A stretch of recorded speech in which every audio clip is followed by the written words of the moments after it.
Paris, début du XVIIe siècle. Une véritable fièvre de construction s'empare de la ville. S'ouvre alors la période dite classique. Une période de richesse et de rayonnement culturel, pendant laquelle Paris affirme sa situation de capitale européenne de la culture. Louis XIV exerce alors une politique de grands travaux destinée à réorganiser et à embellir la capitale.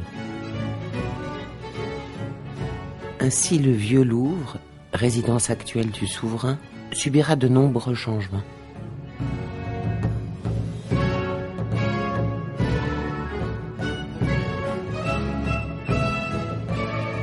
Les travaux seront dirigés par le Premier ministre Jean-Baptiste Colbert, l'architecte Louis Levaux et le peintre Charles Lebrun. Détestant particulièrement la vie parisienne, Louis XIV quitte le Louvre pour le château de Saint-Germain-en-Laye.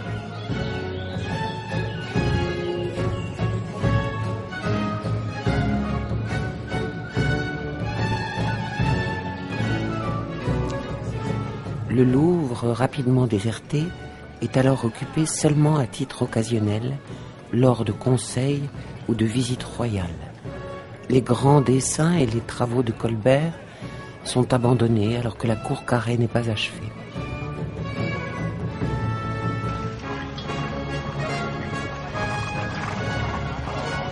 C'est à Versailles que Louis XIV ordonne à la cour de libérer les nombreuses salles du Louvre, jusqu'ici restées vides, afin d'y attribuer des ateliers aux quelques artistes dont il est le mécène, tels que Lully, Racine ou encore Molière. Louis XIV a toujours été passionné par l'art et la culture, bien que n'étant pas un grand intellectuel. Aidé de son Premier ministre Colbert, il s'applique ainsi à valoriser ce domaine au sein du pays.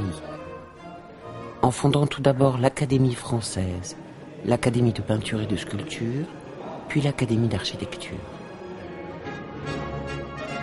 Il faut attendre le règne de Louis XV pour que s'installe au sein du Louvre une résidence d'artistes et l'Académie de peinture et d'architecture.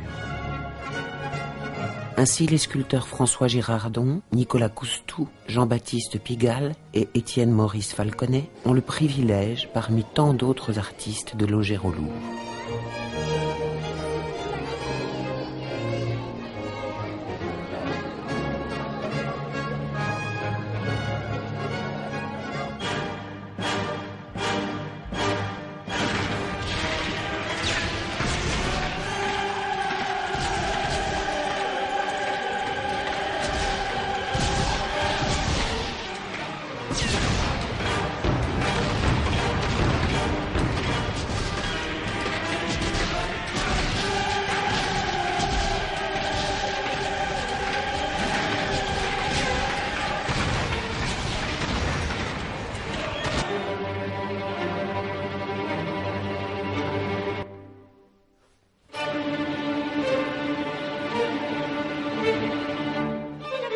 Napoléon Bonaparte, par son coup d'État, met fin au Directoire et à la Révolution française, puis s'autoproclame premier consul de France. Une de ses premières mesures concernant la culture est de chasser tous les artistes en résidence au Louvre afin de s'installer au Palais des Tuileries.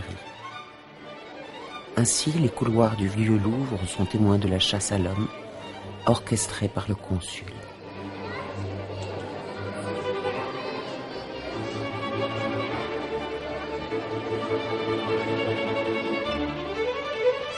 Napoléon a de grandes idées pour le Louvre. Il engage les architectes Pierre-François Léonard Fontaine et Charles Percier afin d'élaborer des plans pour transformer le palais du Louvre en musée.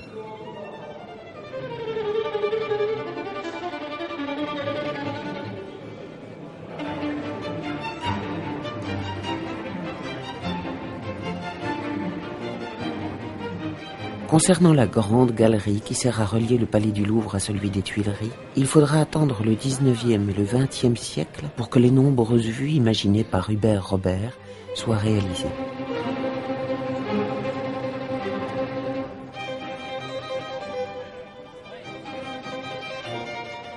Le peintre imagine une nouvelle façon de percevoir la lumière extérieure en la laissant entrer par le haut via une succession de dômes vitrés.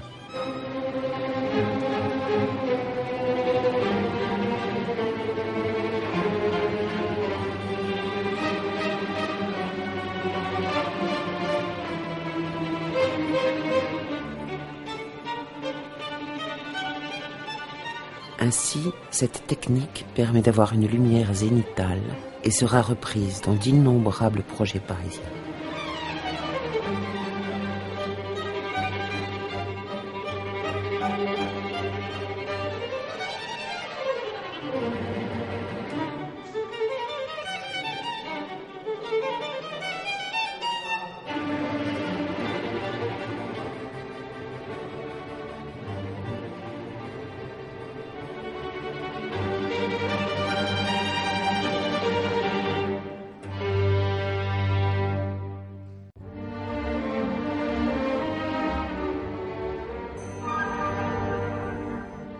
Fin du XIXe siècle, le Second Empire marque le début de l'ère haussmannienne.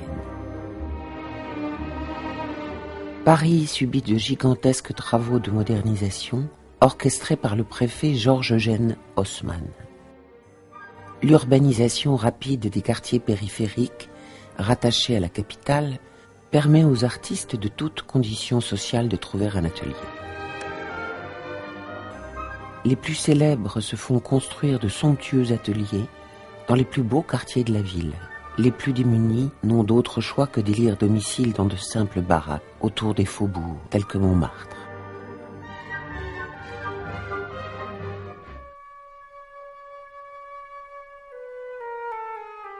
C'est sur les pentes du quartier Saint-Georges, dans le 9e arrondissement de Paris, au cœur de la Nouvelle Athènes, que se trouve rue Chaptal l'atelier et la maison du peintre Ary Scheffer.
Le numéro 14 de la rue de la Rochefoucauld est occupé par l'artiste peintre Gustave Moreau. Propriétaire des lieux, il transformera la demeure en atelier-musée afin d'y exposer ses œuvres.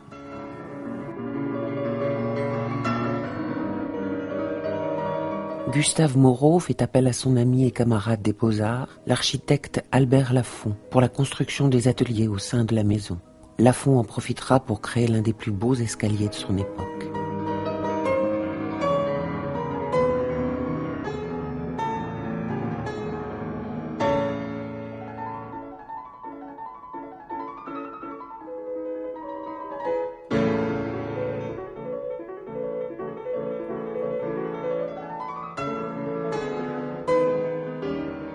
L'escalier sera en 1970 le décor de la conférence de presse donnée par Salvador Dalí à propos du musée de Figueras.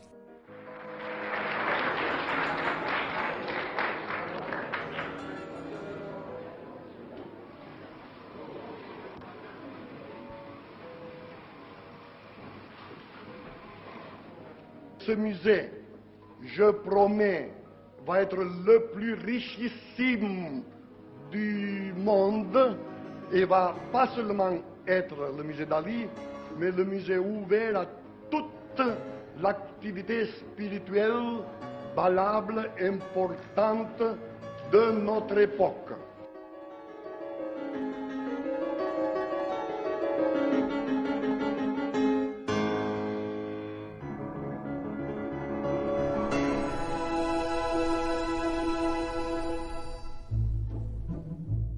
Lors de l'agrandissement de Paris, la commune de Montmartre est supprimée et son territoire est rattaché à celui de la capitale.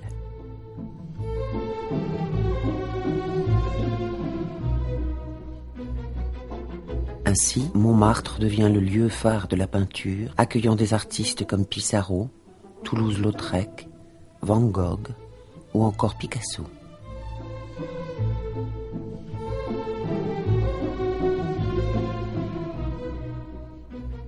Sur la butte Montmartre, au numéro 13 de la place Émile Goudot, se dresse un immeuble connu pour être le lieu de résidence et réunion de nombreux artistes peintres, de gens de théâtre, d'écrivains et de marchands d'art.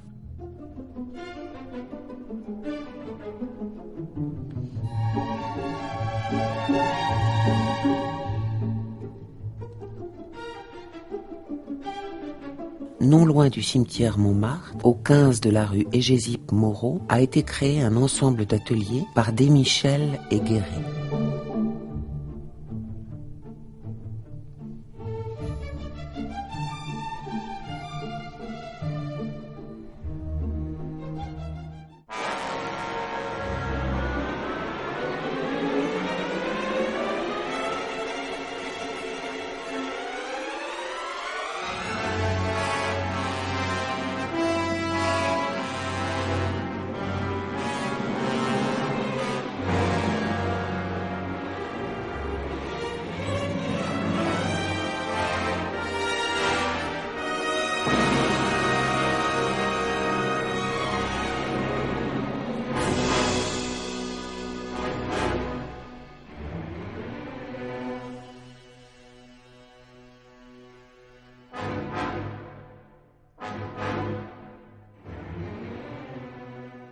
Dans le quartier des Ternes du 17e arrondissement de Paris, se trouve un ensemble d'ateliers d'artistes construits par Gustave Eiffel en structure métallique.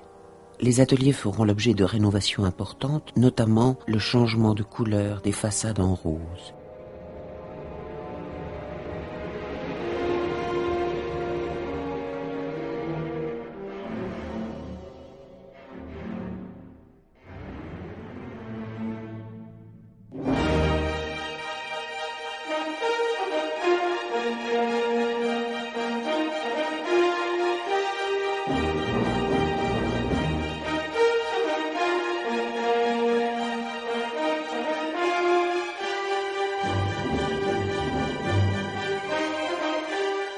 Ainsi que le disait le sculpteur Ossip Zadkine dans une lettre à un ami, à propos de sa demeure du 6e arrondissement de Paris, « Viens voir ma folie d'Assas, et tu comprendras que la vie d'un homme peut être changée à cause d'un pigeonnier, à cause d'un arbre. »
1900. Depuis 5 ans, de gigantesques travaux bouleversent les deux rives de la Seine afin d'accueillir l'exposition universelle.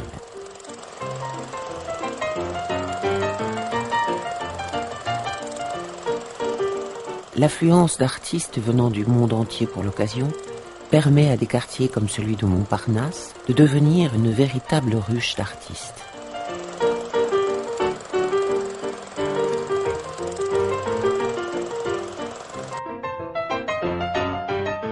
Les ateliers de la rue Cassini sont édifiés par les architectes Louis Su et Paul Huyard.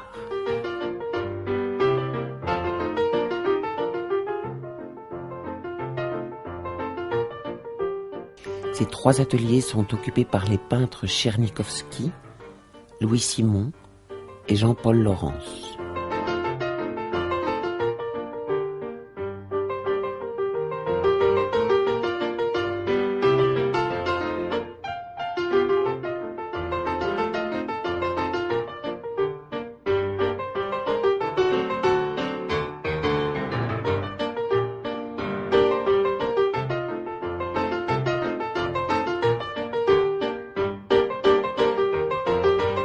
Non loin du boulevard Montparnasse, dans la rue Campagne Première, l'architecte André Afdisson conçoit un immeuble pour artistes.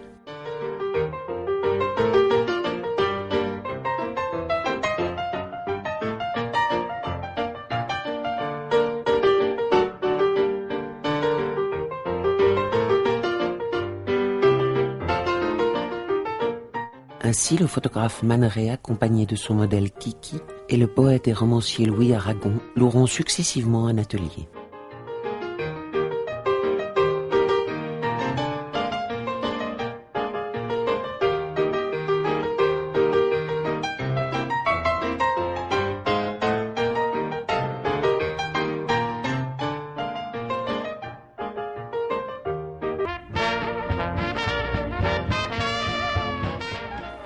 L'architecte Le Corbusier, aidé de son cousin Pierre Jeanneret, conçoit cette maison-atelier pour le peintre aux enfants.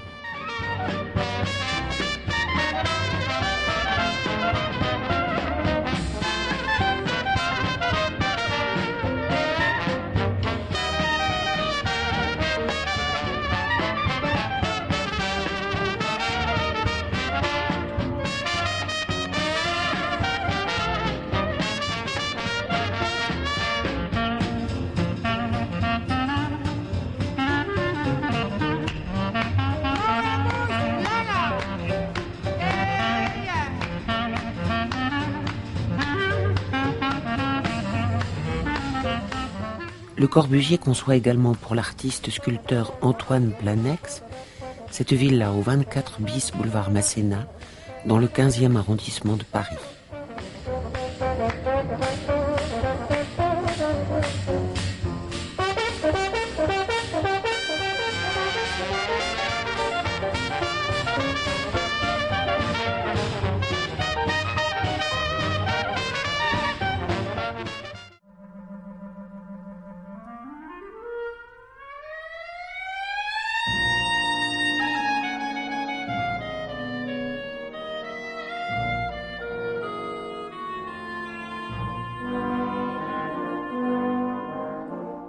Dans le quartier des Grandes Carrières, sur la butte Montmartre, Adolphe Thiers réalise une cité d'artistes, avenue Junot, à la demande de Georges Lacou et du sculpteur Louis-Aimé Lejeune, fondateur de Montmartre aux artistes.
Au 7 bis de la Villa Seurat, l'artiste Chana Torloff se fait construire son atelier par Auguste Perret.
« 1930, big band, bebop, foxtrot, swing, Paris vit au rythme des soirées folles. »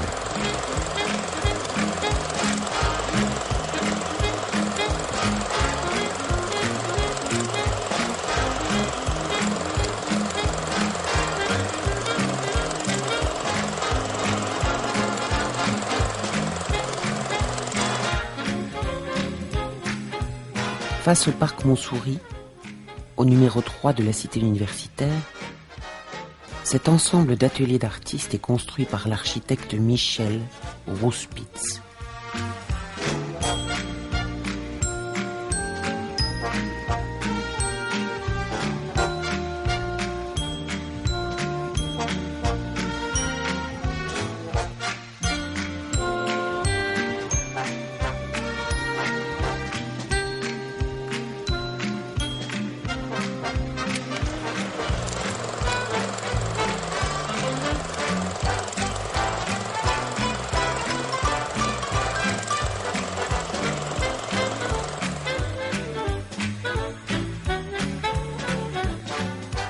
Les ateliers du numéro 12 de la rue Cassini sont édifiés par l'architecte Charles Abella.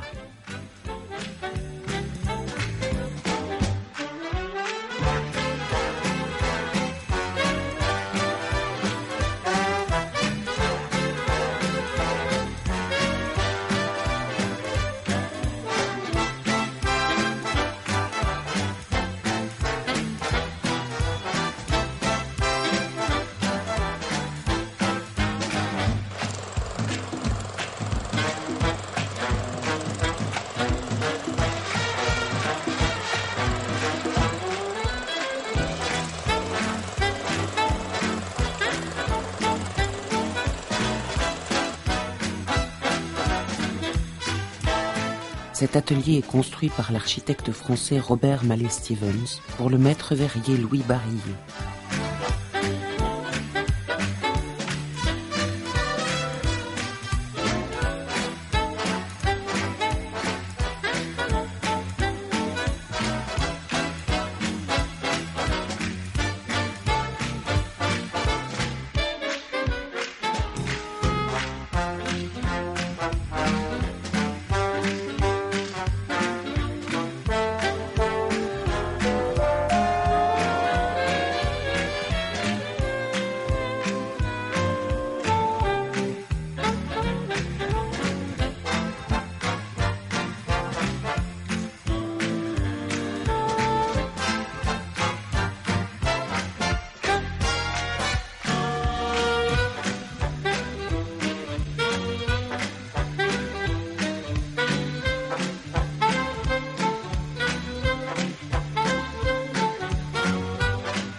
Les années 60 marquent le début de la construction de grands ensembles d'habitats sociaux.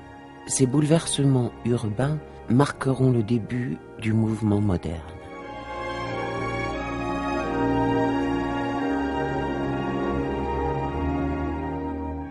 L'architecte Michel Kagan livre pour une des sociétés HLM de la ville de Paris cet ensemble d'ateliers logements.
À l'occasion du centenaire de la naissance de Le Corbusier, la ville de Paris organise un concours d'architecture.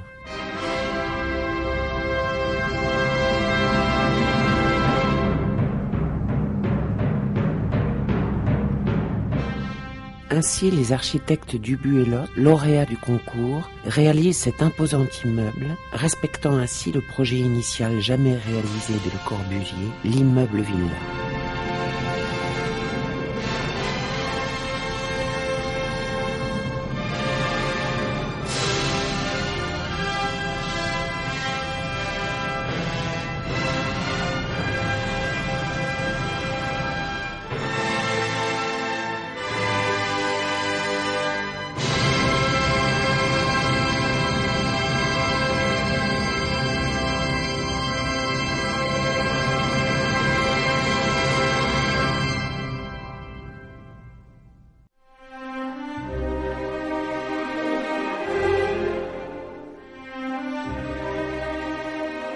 L'atelier d'artiste est pour les architectes un mythe, un rêve qui demeure toujours vivant. L'atelier d'artiste demeure un modèle de référence dont il faut poursuivre la réalisation, car sans la présence de sculpteurs, de peintres, de poètes, la ville de demain ne pourra s'inventer.